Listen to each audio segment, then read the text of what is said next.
Olá pessoal, meu nome é Gustavo Arnes. Vamos iniciar a nossa live desse mês com Júlio Pompeu. Vamos ajeitar aqui só para fixar o comentário. Muito bem. Então, para aqueles que não me conhecem, meu nome é Gustavo Arnes, eu sou o idealizador do Congresso Internacional de Felicidade. Sou presidente da Escola Brasileira de Ciências Holísticas, fundador dos Centros de Estudo da Felicidade, com sedes no Brasil, Canadá e Argentina. Um prazer estar aqui com o Clube Felicidade, iniciando essa live com o querido autor desse mês, Júlio Pompeu. Estou vendo que ele já está aqui. Júlio, já vou te chamar. Pessoal, vocês estão vendo um aviãozinho que tem aí do ladinho, você pode disparar para convidar os seus amigos para a nossa live, que o bate-papo hoje vai ser incrível. Júlio Pompeu, que é professor universitário, é filósofo, é palestrante, doutor em psicologia pela Universidade Federal do Espírito Santo, e nós vamos falar sobre o seu novo livro, escrito com o Clóvis de Barros, Tesão de Viver, sobre alegria, esperança e morte. Um livro que está incrível. O lançamento você curte aqui pelo Clube Felicidade. O Clube Felicidade é um clube de assinatura e nós acreditamos que a felicidade está dentro de cada um de nós. Então, a cada mês você recebe, além de um livro, uma experiência temática, todo mês com um novo tema. Esse mês o tema é esperança e o assinante recebe então um kit super interessante com um livro e com alguns itens inspiradores. Eu tô aí chamando o Júlio para entrar aqui conosco. Maravilha! Você pode assinar pelo www.clubefelicidade.com.br. Você escolhe o seu plano mensal, trimestral. E se você assinar esse mês ainda, você já recebe esse novíssimo livro do nosso querido Júlio Pompeu e Clóvis de Barros. Júlio, tudo bem com você? Tudo jóia, cara, beleza? Tudo certo, tudo beleza. Animado aqui para nossa live hoje para a gente bater um papo, então, sobre esse novíssimo livro, Tesão de Viver, sobre alegria, esperança e morte. Júlio, conta um pouquinho para nós como é que foi o processo de criação desse livro que você está lançando junto com o Clóvis, do momento em que vocês pensaram o tema, o momento em que vocês escreveram, enfim, conta um Uhum. pouquinho para nós como é que foi esse processo. Bom, eu e Clóvis, nós nos conhecemos já há muito tempo, né? Então, não é o nosso primeiro trabalho juntos, né? E o engraçado é que cada um que a gente produziu, ele foi feito de um jeito, né? Então, o primeiro foi da forma mais tradicional, em que nós pensamos os capítulos, dividimos, ele escreveu metade, eu escrevi outra metade, pronto. O segundo já foi uma coisa um pouco mais esquisita, porque nós resolvemos fazer um diálogo, né? Só que eu moro no Espírito Santo, ele mora em São Paulo. Então o diálogo era assim: ele gravava, né? A gente chamou na época de intervenção, né? Então ele gravava uma fala e eu gravava, eu ouvia, né? Respondia, aí ele ouvia, respondia de novo e assim, né? Nós fomos produzindo áudio sobre áudio e no meio do caminho tinha uma pessoa interceptando tudo, né? Para transcrever, né? E já esse, como o conteúdo dele é um pouco diferente, assim, o tema é o mesmo de todos os outros, né? A gente fala de ética, e ética não é código, sabe? Ética não é você cantar regra para as pessoas e dizer o que as pessoas têm que fazer da vida delas. Ética tem muito mais a ver com um problema. Tendo nós liberdade para vivermos, para existirmos de forma tão diferente, o que fazer da vida, né? Qual é a vida que se vale a pena viver? Isso para pequenas e grandes escolhas. Isso é ética. É falar da vida, é falar de uma vida com possibilidades, da vida do jeito que ela e muito menos da vida do jeito que ela deveria ser, né? E a gente resolveu falar a partir de histórias. Então a gente conta histórias. E não são histórias assim extraordinárias, não são histórias de gente extraordinária, gente que fez mais do que todo mundo, sabe? Que subiu o Everest pulando numa perna só e correndo ainda, e para dizer você também pode, e tal. Não é nada disso. São histórias banais, de gente banal, gente comum, gente que podíamos ser eu, você ou qualquer um aqui que está nos ouvindo, né? E passando por momentos pelos quais todo mundo passa na vida. Momentos de ilusão e desilusão, momentos de esperança, momentos de alegria, de tristeza, momentos em que você encara o medo da morte, ou até a própria morte. E essas histórias, elas são a porta de entrada para uma discussão propriamente ética, né?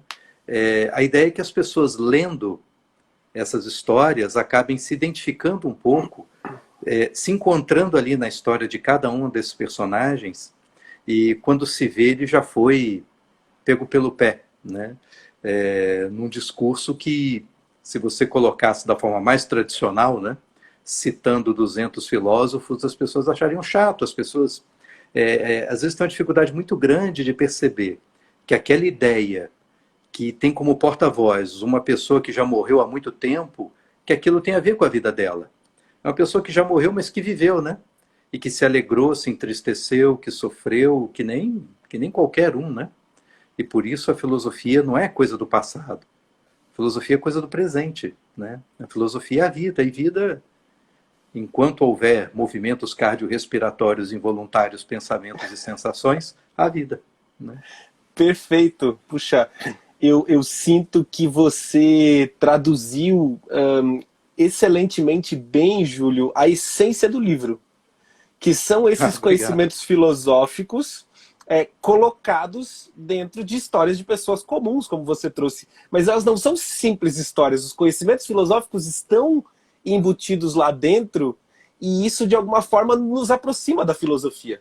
Porque, como você bem Sim. disse, né, pessoas como qualquer um de nós que estamos aqui acompanhando a live, nos absorvemos pela história, porque as histórias estão excelentemente bem contadas, elas realmente captam a nossa atenção, e aí eu senti que vocês conseguem realmente desenvolver essa ideia de trazer a filosofia não como um conhecimento antigo, como um conhecimento morto, mas como um conhecimento muito vivo, como você bem trouxe. Achei fantástica essa possibilidade que vocês trouxeram, e achei bastante incrível a forma como você trouxe aqui de elaboração, né? Num diálogo possível através dos meios de tecnologia, tão criticados, aliás, nesse momento, e enfim, existe uma necessidade de se fazer essa crítica, mas é sempre possível. A tecnologia, ela é neutra em si, né? Nós a utilizamos para o bem ou para o mal, e aqui você está trazendo um excelente uso, né, de estar próximo de pessoas amigas e produzindo um trabalho super interessante como vocês fizeram. Júlio, esse livro, assim, por favor. se você pensa, cada capítulo tem uma estrutura, né? E essa estrutura é basicamente como nós trataríamos o tema numa aula. Mas é muito comum na aula também ter o exemplo, né? Aquele exemplo que é o momento que o aluno diz, oh, agora eu entendi, né? Porque pelo exemplo ele consegue se colocar naquele discurso, né? Ele consegue se enxergar ali. Então o que nós fizemos foi montar essa estrutura como se fosse uma aula, e aí vem o exemplo. Mas o texto é todo em cima do exemplo, né? Então seria uma história exemplar, né? Daquele termo construído a partir desse esqueleto aí que poderia ser uma aula, né? Então é o mesmo conteúdo, mas com outro tipo de discurso. Perfeito. E o exemplo é tudo mesmo, né? Às vezes a teoria está super complexa, o professor dá um exemplo, você fala, entendi, excelente, muito bom. E aí, Júlio, você comentou sobre, enfim, além desse trabalho, né, você e o Clóvis já desenvolveram outros trabalhos juntos. Eu queria te ouvir um pouquinho mais para trás nessa história. Como é que você conheceu o Clóvis de Barros? Como é que vocês começaram esse relacionamento? Rapaz, é tão inusitada a coisa, né? Porque legal. Eu morava no Rio, né? Clóvis em São Paulo. E na época, aqui no Espírito Santo, estavam montando uma faculdade, né? Um curso de Direito numa faculdade. Eu fui contratado para fazer o projeto. Sabe aquela? Você montar um projeto para ter um curso de direito e tal. Beleza, topei, vim, fiz e deu certo. Aí viraram para mim e disseram, você não quer ficar um ano coordenando? Né? Aí eu pensei assim, né? Pô, eu tava no Já Rio. montei o curso mesmo? Enfim. Assim, é do tipo, ninguém tem saco para ler aquele projeto, você já fez, então só você sabe mesmo. Então é mais fácil você ficar aí, né? E na época, rapaz, eu estava no Rio, estava lá na PUC, na Cândido, na Estácio, eu ficava quicando para tudo quanto é lado da cidade. Eu pensei, quer saber? Eu vou passar um ano ali, tranquilo, trabalhando num lugar só. Eu tirei como uma espécie de ano sabático, sabe como é? E vim. Legal. E aí, logo no comecinho, né, teve uma aula inaugural e chamaram o Clóvis. Nunca tinha ouvido falar dele, né? Clóvis era um cara da comunicação, não era, ele não tinha produção filosófica que tem, já falava de ética, eu também, quer dizer, nós dois já éramos da mesma disciplina, bem ou mal, mas o contrataram para a aula inaugural, mas o diretor na época disse o seguinte, chamou os professores todos, coordenadores e tal, e falou, olha, vem um cara de São Paulo e vai dar uma aula para vocês sobre como dar aula. E aí o que foi que 100% pensou, né? Pronto, mais um paulista arrogante para ensinar para a gente o que a gente já sabe, né? E aí todo mundo entra com uma certa má vontade no auditório, inclusive eu. Até que o Clóvis abre a boca, né?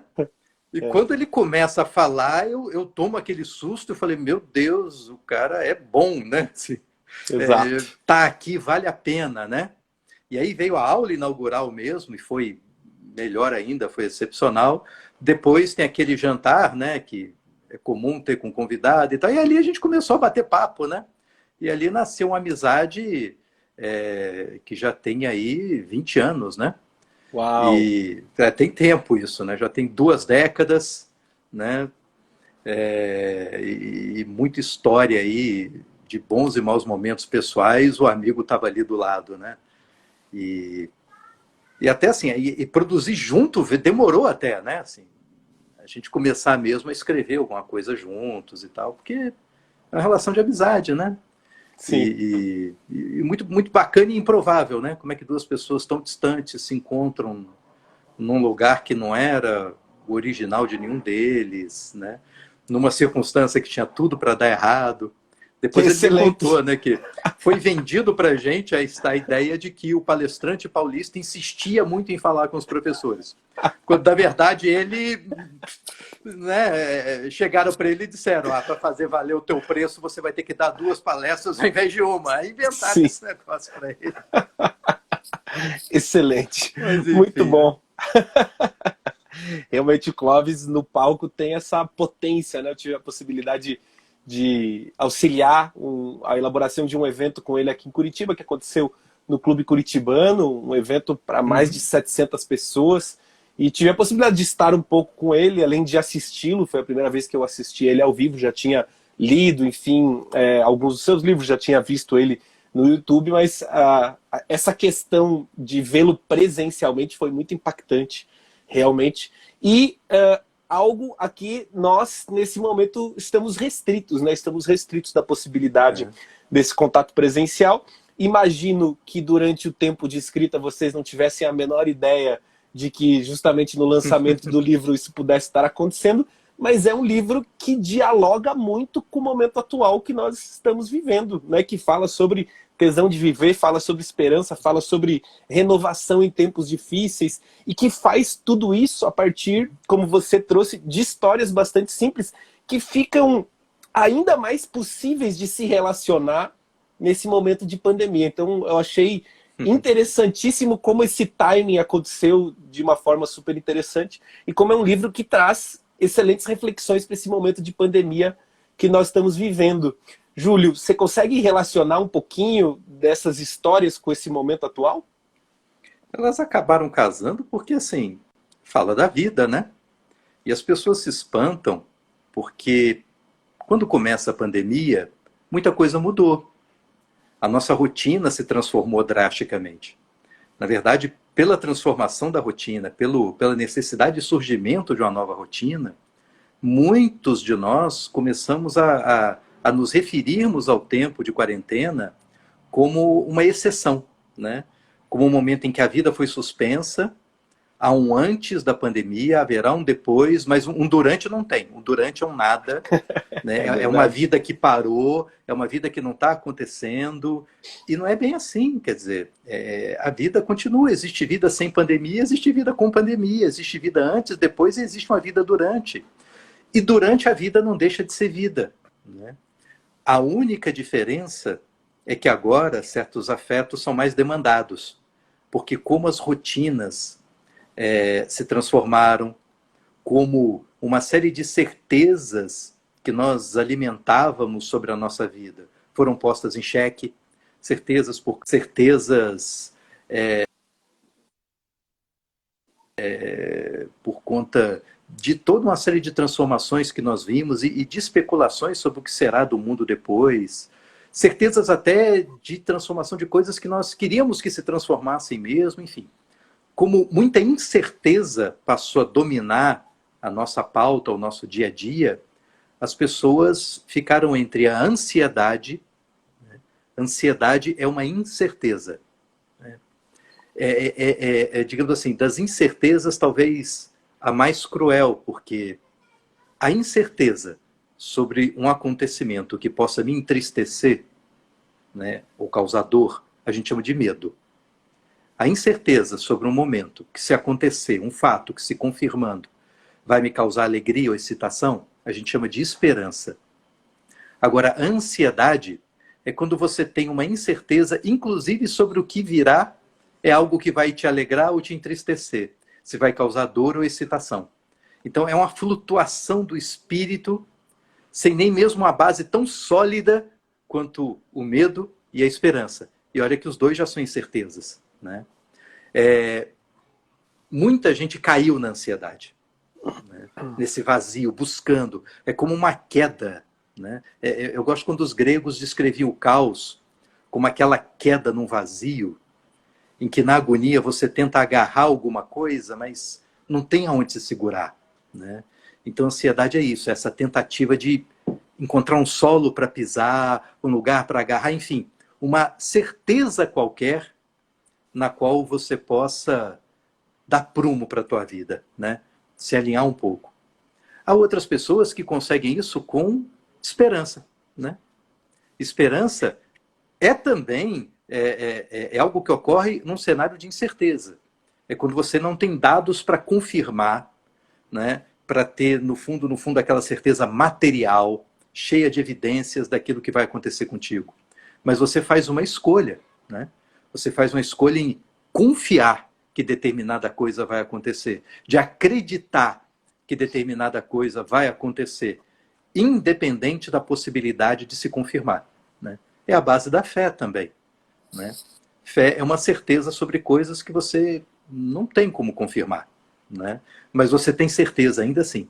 E essa certeza é o suficiente para que você não sinta aquela agonia da queda do caos, né? Na queda no vazio, que você não se sinta na necessidade de ter que agarrar alguma coisa, porque você já está ali agarrado em algumas certezas, né?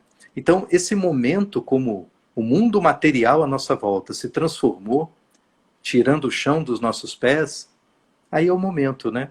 Ou da queda da ansiedade, ou então de gente que não caiu porque tinha esperança, porque tinha fé, não é?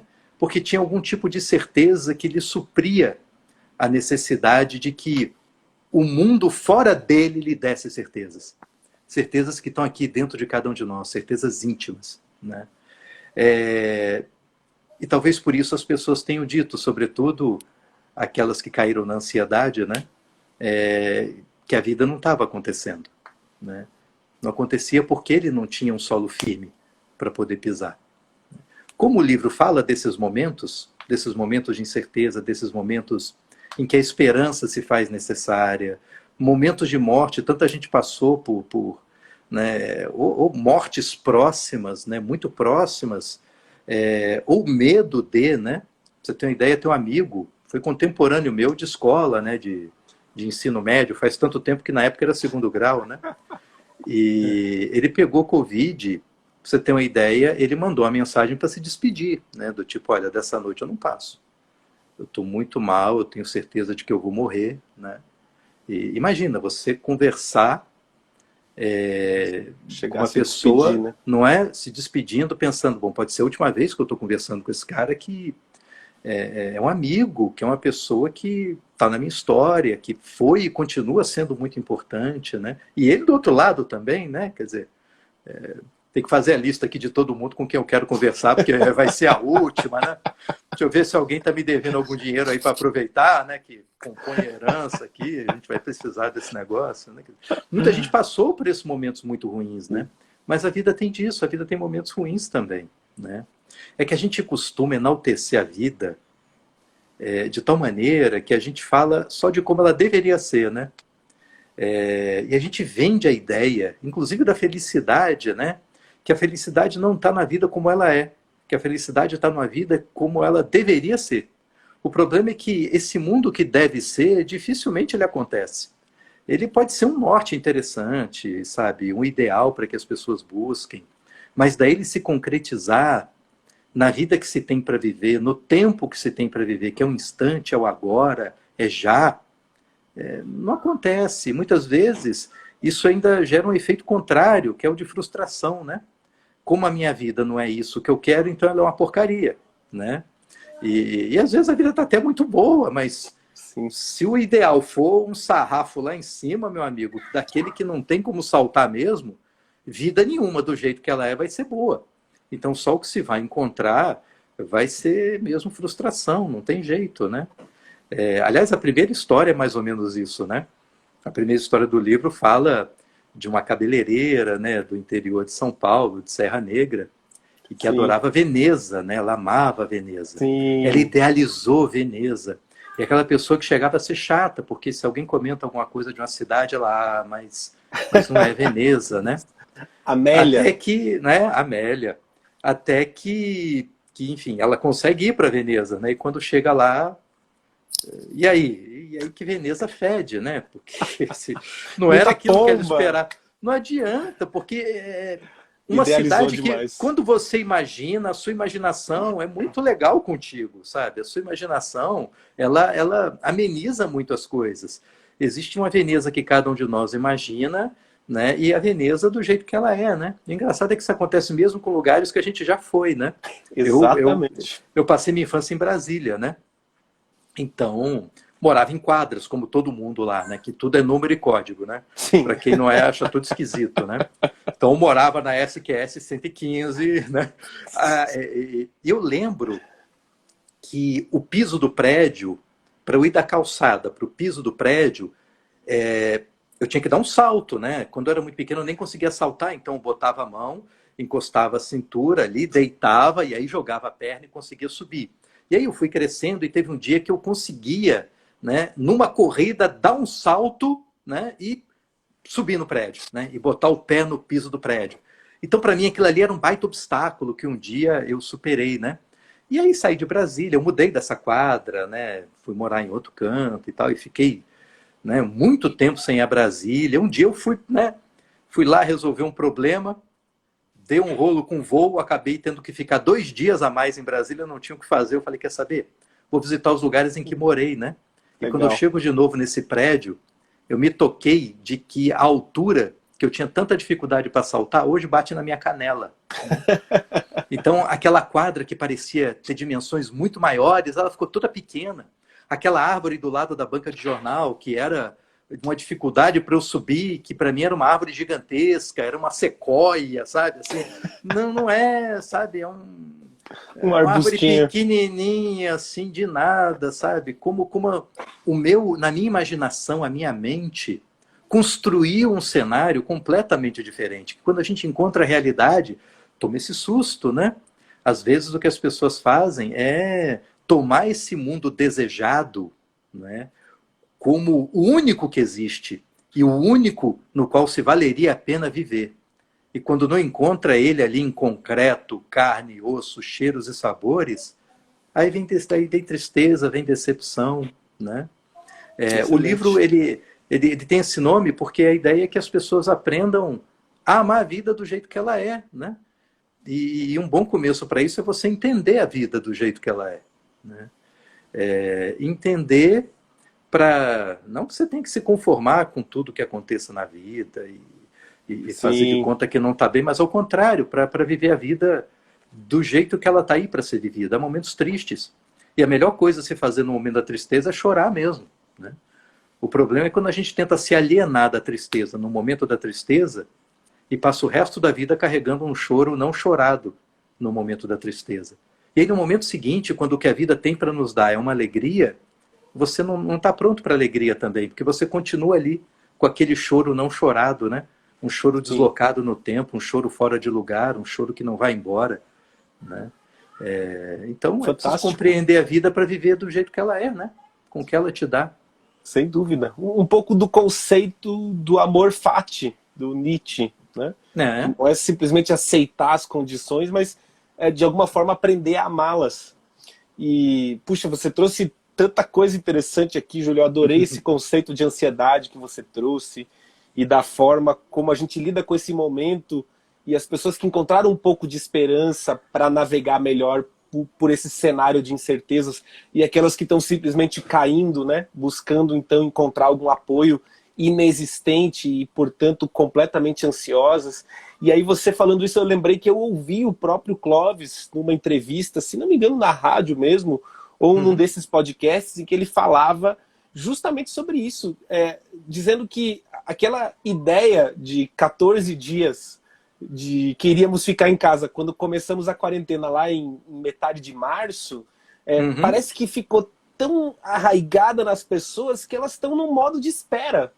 Ninguém está vivendo de fato, está todo mundo esperando ver o que acontece, voltar ao normal, o novo normal, e que a gente precisa sair desse modo espera. Eu lembro disso, e agora vou lembrar da sua fala, toda vez que eu escuto alguém falando que 2020 já era, ou que 2020 é um ano para não ser lembrado, ou que 2020 é um ano para ser esquecido, realmente porque essas certezas todas sumiram, também porque nos mostrou que nós temos muito menos controle sobre o mundo, a nossa vida e todas as coisas do que nós imaginávamos, e que de certa forma nos leva a uma reflexão sobre o que de fato então nós temos controle.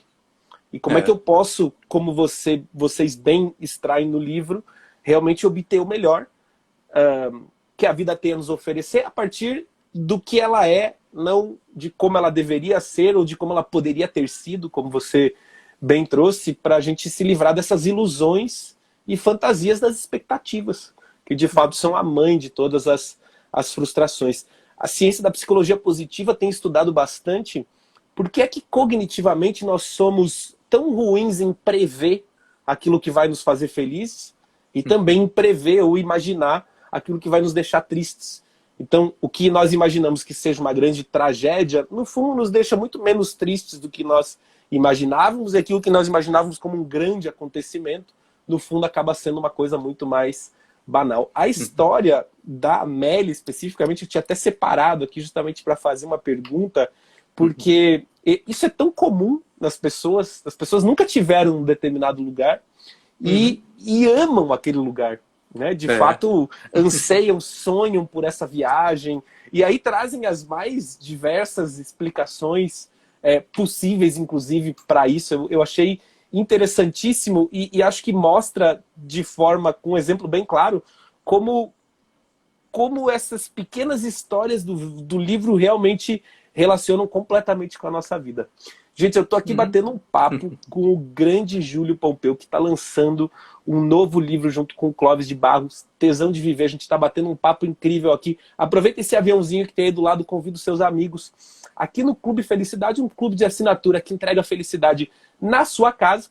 Você pode escolher o plano de assinatura mensal, trimestral, semestral. Você vai receber um livro, você vai receber diversos itens inspiracionais, você tem acesso a uma parte exclusiva do site com outras entrevistas, conteúdos exclusivos, etc. E para quem está nos acompanhando aqui nessa live, eu tenho uma surpresa super especial.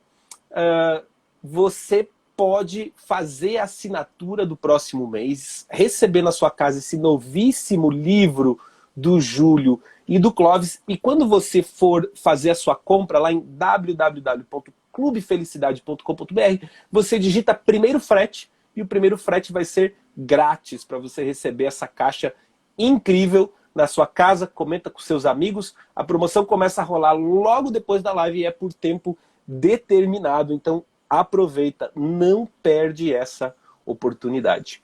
Júlio, no fundo, um pouco do que você está nos trazendo aqui na live, que é o conteúdo que o livro aborda, é que com pandemia ou sem pandemia, nós vamos navegando entre altos e baixos, entre alegrias e tristezas, entre expectativas e frustrações, sonhos realizados, momentos de grande intensidade, outros em que a gente está super borocochô, e realmente essa visão que você traz, que tem esse embasamento filosófico, inclusive, está muito próximo do que eu comentei com você, do que hoje nos traz a psicologia positiva, a ciência das emoções, que é de fato um olhar mais maduro sobre a vida. E estamos falando aqui, no fundo, sobre uma forma de olhar. Uma forma de olhar que acaba mudando completamente a nossa realidade. E aí, no capítulo Lamento em primeira pessoa, em que vocês falam super bem sobre essas oscilações, altos e baixos, etc., e vocês nomeiam, né, isso que oscila em nós como energia. Energia, potência de agir. Eu achei fantástico esse conceito. Eu queria que você trouxesse um pouquinho mais para nós aqui. Essa expressão, na verdade, ela é comum a autores modernos, né? Cada um vai dar um nome. Leibniz vai chamar de elan vital, Spinoza vai chamar de conatus, né? Da glândula pineal, né? Que em latim é conarium. E que muitos autores modernos, Descartes, por exemplo, achava que era ali, na glândula pineal, que é uma espécie de badalozinho que fica no meio do cérebro, né? Que ali ficava a alma de cada um de nós, né? Então, potência de agir é uma expressão mais próxima de Nietzsche, né? São formas de se referir à nossa energia, o que nos move, sabe? A propriamente aquilo que dá tesão para a gente fazer alguma coisa, né? Tem dia que a gente está com o corpo bem alimentado, está descansado, mas não está com ânimo para nada, sabe como é que é? Parece mesmo estar desenergizado.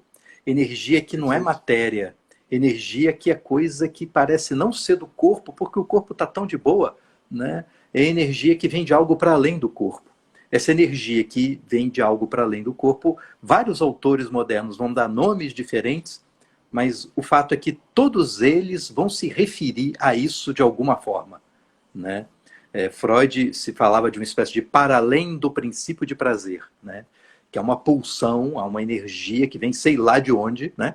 Para além do princípio de prazer, porque no momento em que ele formula isso, né? Eu estou organizando o que faz com que essa energia passe a ser associada a um objeto, para que seja possível fruir o prazer. Eu só entendo essa malha que organiza essa energia. Agora, de onde ela vem, eu não faço a menor ideia. Talvez um dia alguém descubra, né? Então, é algo que a gente não sabe muito bem ainda explicar de onde vem, né? Se você pega um discurso mais religioso, talvez seja a nossa alma mesmo, o nosso espírito, né? Aquilo que também caracteriza a vida, né? Aquilo que, sob uma perspectiva mais religiosa, é só o que caracteriza a vida, né? Mas o fato é que há essa energia. E há coisas fora de nós que fazem essa energia oscilar, né? Spinoza, por exemplo, chamava de tristeza a redução da energia.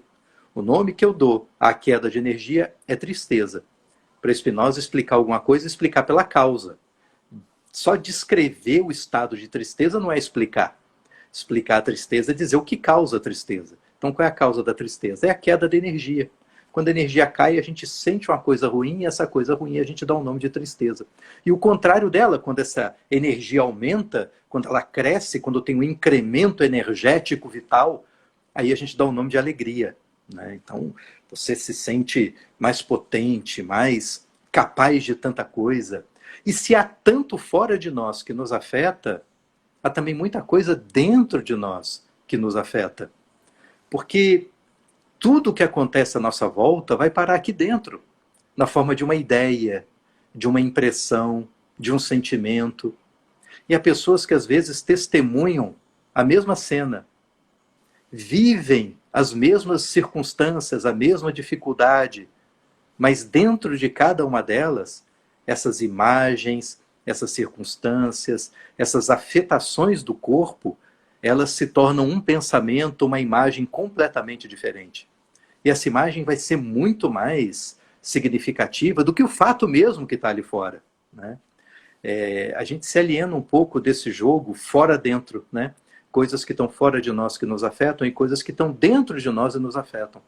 Quando dentro de você está tudo muito bem organizado, você tem lá as tuas certezas, as tuas convicções, você tem uma base que a gente pode chamar até de moral muito sólida, uma série de coisas entristecedoras fora de você não te entristecem, aquilo não te abate. E há outros tantos que parecem tão vazios de si mesmos, em que se deixam levar por tudo que está fora deles. É uma vida de escravo, sabe? De escravo das circunstâncias. Gente que acha que para ser feliz tem uma série de condições materiais fora dele. Eu só vou ser feliz se eu morar em tal lugar, eu só vou ser feliz se eu tiver isso funcionando. Às vezes não é nem coisas que ele quer conquistar, mas só coisas que quer manter, né? Tipo, eu só sou feliz se o meu carro estiver funcionando. Se o carro quebrar e eu tiver que pegar um táxi, não precisa nem ser ônibus, um táxi já é motivo de tristeza, quando na verdade é você ser escravo do mundo, de um mundo que você não controla, de um mundo incontrolável e de um mundo que é imponderável. Se tem uma coisa que a pandemia mostrou é isso, o quanto o mundo é imponderável, que coisas tão sólidas, que pareciam durar a eternidade, como elas ruíram de uma hora para outra com muito pouco. Inclusive grandes empresas, né? Como passaram por transformações drásticas e por muito pouco, sabe? Muito pouco. Em pouco tempo, né? Se comparado às nossas expectativas. Então, olhar para si mesmo, sabe? Encontrar em si mesmo, muitas vezes, a base das tristezas e das alegrias é muito mais significativo, te torna muito mais autônomo na vida, muito mais livre do que você querer buscar fora de você. Felicidade não está fora da gente, assim como a tristeza também não está, né?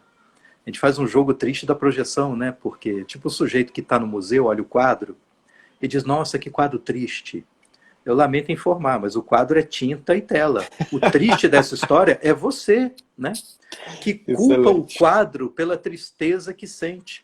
E culpando o quadro pela tristeza que sente, você não trabalha em você a tristeza que sente. Você quer tirar o quadro, né?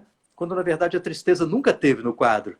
Ela estava aí. O quadro até te ajudou a lembrar a tristeza em você, a mostrar a tristeza em você, mas você não enxergou. Só enxergou o quadro. Não enxergou você mesmo, né? Então o livro, de certa forma, convida a enxergar a si mesmo, né? Talvez, tem gente que pense que a pandemia, que esse ano tenha que ser esquecido, eu acho o contrário. É tanta diferença, é tanta aprovação, que é um momento de aprendizado, e portanto é um momento para ser experimentado e lembrado, né? É um momento não para a gente lamentar as coisas que se perderam, mas talvez pensar, né? Por que se perderam? Talvez elas não fossem sólidas do jeito que a gente gostaria que fosse. Havia um monte de coisas que a gente não enxergava e que essa chacoalhada na nossa existência, dado por essas grandes transformações, nos ajudaram a perceber. Se houver um aprendizado, há ganho. E esse ano terá valido a pena muito mais que outros tantos anos tão rotineiros, tão ordinários, tão regularizinhos, tão sem surpresa, né? Com certeza. Com certeza, e aí até a importância dessa variação emocional. A tristeza vai nos levar a reflexões que a alegria e a felicidade jamais nos levariam, vai levar a aprendizados, a percepções completamente diferentes. Eu gostei muito da forma como você ilustrou, com bons exemplos, inclusive, como, no fundo, o externo ele é unicamente um reflexo do interno. E aqui, numa abordagem amplamente filosófica, mas a gente poderia buscar isso em diferentes doutrinas espirituais, inclusive, mas realmente a minha organização interna vai escancarar uma realidade muito possivelmente mais também organizada, graças a essa minha visão, como no exemplo do quadro que você bem trouxe. Eu não consigo cansar de ver, eu estudei um pouco de religiões comparadas, E eu não consigo parar de ver similaridades tanto entre as próprias religiões, quanto também entre as religiões e a filosofia, sabendo, claro, né, que muitas bases religiosas tiveram o seu início na própria filosofia. Então, é claro que essa construção ainda está muito presente, e uma pena como hoje são vistas como ciências separadas, né? Como enfim, parte inclusive da polaridade que a gente vem vivendo entre tudo, basicamente, né? Política, vida, morte, ética, enfim, eu acho que carecemos cada vez mais de resgatar esses pensamentos e de tornar cada vez mais claros que essas bases filosóficas estão muito vivas, estão presentes na sociedade, são formas que nós podemos nos utilizar de maneira consciente para lermos a realidade de uma maneira muito mais, não apenas agradável, mas de uma maneira que nos possibilite colher, de fato, o melhor que a vida tem a oferecer. E eu fico feliz de perceber o quanto hoje em dia nós temos filósofos e pensadores na casa também dos superstars. Eu lembro do Cortella, numa palestra aqui em Curitiba, dizendo isso. Eu não escolhi cursar filosofia imaginando que eu ficaria famoso, né? Mas eu cheguei aqui em Curitiba hoje, um adolescente de 15 anos pediu para tirar foto comigo. Eu olhei bem para ele e falei, mas você sabe quem eu sou? E o adolescente, sim, você é aquele filósofo do YouTube. Então ele disse que agora ele se apresentaria como filósofo do YouTube, que é como ele percebe que ele é mais conhecido entre as pessoas. Eu acho muito bacana que esse conhecimento esteja cada vez mais popular. Assim, existe o conhecimento, né? E a gente chama de conhecimento esse esforço intelectual que nós fazemos para dar conta do mundo, de nós mesmos, do que está fora de nós, do que a gente percebe, do que a gente sente. Só que existem perguntas que guiam esse esforço intelectual, né? E em torno de 3 perguntas fundamentais, nós erguemos 3 grandes empreitadas intelectuais ao longo da história, que são a ciência, a filosofia e a religião, né? Cada uma concentrada numa pergunta. A ciência é aquela que se preocupa com como, qual é a causa, qual é o efeito, né? A filosofia é aquela que se preocupa com o conceito, quer dizer para você o que são as coisas, o que é isso, né? E a religião é aquela que se concentra no propósito. Por que isso? Qual é a finalidade disso? E essas 3 perguntas, o que, como e para quê, são as 3 fundamentais na nossa existência. Portanto, é uma besteira muito grande achar que a ciência vai excluir a religião. Eu não estou falando aqui de religião, de ritual em templo, eu estou falando de religião, teologia, sabe? O pensamento religioso. Não se exclui, eles se completam, né? A filosofia não exclui a religião, também não exclui a ciência. As 3 se complementam, né? E é uma visão muito torpe, geralmente causada por uma certa soberba de cada um, né? Como nós nos tornamos especialistas em uma área só, né? Eu sou da filosofia, eu sou especialista do conceito. Como eu não sei navegar muito bem nos propósitos e nas causas, aí eu digo que propósito e causa não é importante, né? Que o importante é o conceito. O engraçado é que tem gente nos outros campos dizendo exatamente a mesma coisa do seu lugar, né? E é um pouco de humildade de baixar a cabeça e saber que ninguém domina tudo, né? Ninguém domina tudo. Todo mundo vê o mundo só em parte, né? Ninguém vê o todo. Agora, eu posso contribuir com a parte que eu enxergo. E outras pessoas que estão focados em outras perguntas, gente da religião, gente da ciência, gente de outros tantos conhecimentos diferentes dos meus, podem me ajudar muito, eu aprendo muito com eles, né? No YouTube, fora do YouTube também, presencialmente, não importa. Não importa a idade, não importa o que a pessoa faça, né? O que importa é se aquilo, né, é o quanto ela contribui de fato, né, para a vida das pessoas com quem ela encontra, né? Se engrandece ou não, se nos ajuda a conhecer ou não. Às vezes a gente acha que só vale a pena quando alguém nos traz uma resposta, né? Mas tem tanta gente que aparece na nossa vida para trazer pergunta, né? Mas as perguntas que valem a pena ser feitas, as perguntas que precisam ser feitas, e a gente, por deixar de fazê-las, não se lança nessa empreitada de querer achar uma resposta. E com isso não aprende, com isso não cresce, com isso fica estagnado na existência, né? Com certeza. Tem um capítulo que fala de um presídio, né? Quando o Clóvis foi dar uma palestra, né, no presídio. E aquilo aconteceu mesmo ali, tá bem fiel ao que de fato aconteceu, né? Eu já tive outras tantas experiências em presídio, né? E preso, uma coisa que eu comentei muito com o Clóvis é que preso também não fala do presente, né?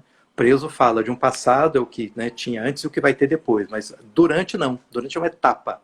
Ele nem chama de vida, é uma etapa em que a vida está suspensa, né?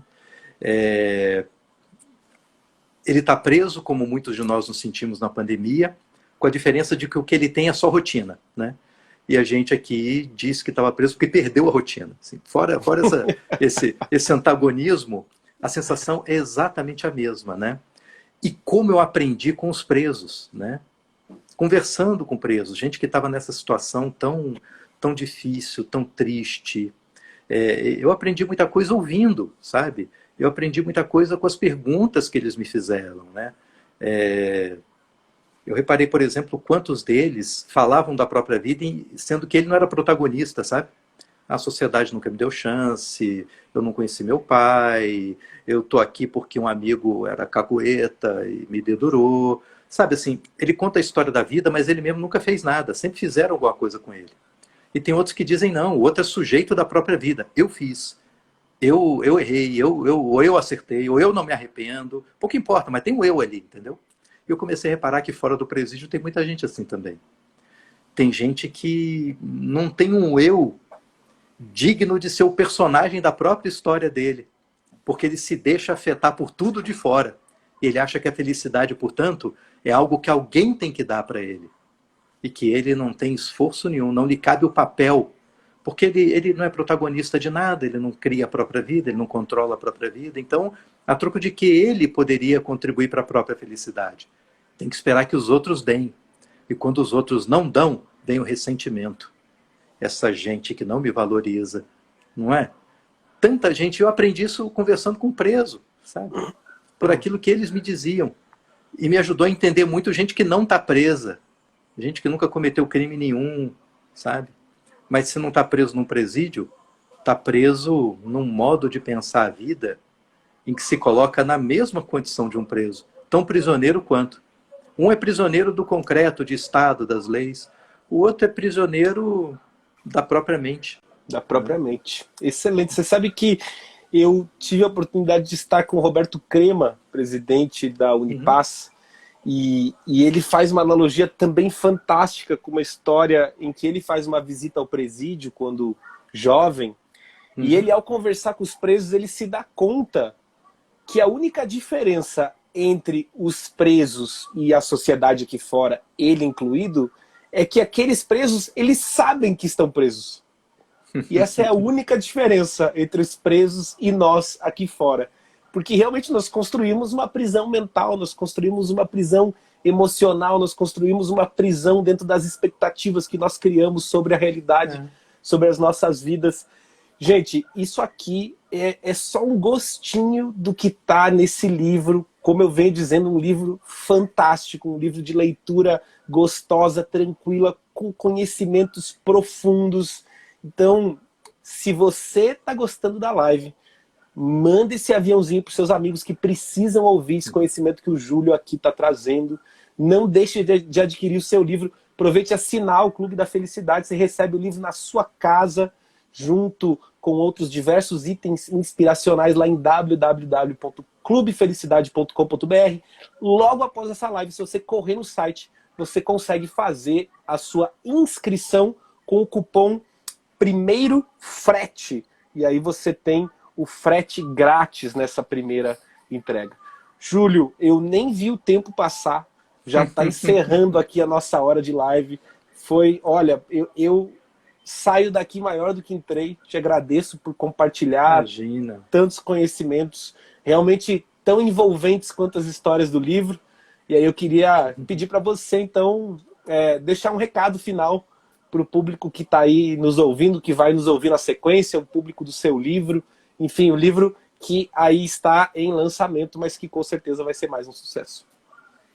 É só agradecer mesmo o convite, a oportunidade.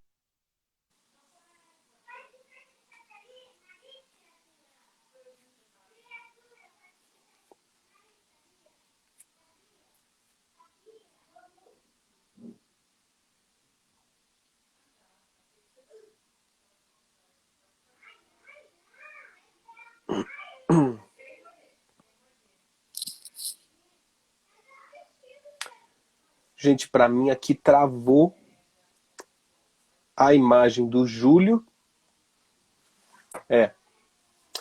Júlio caiu realmente aqui no finalzinho, justamente quando ele estava se despedindo.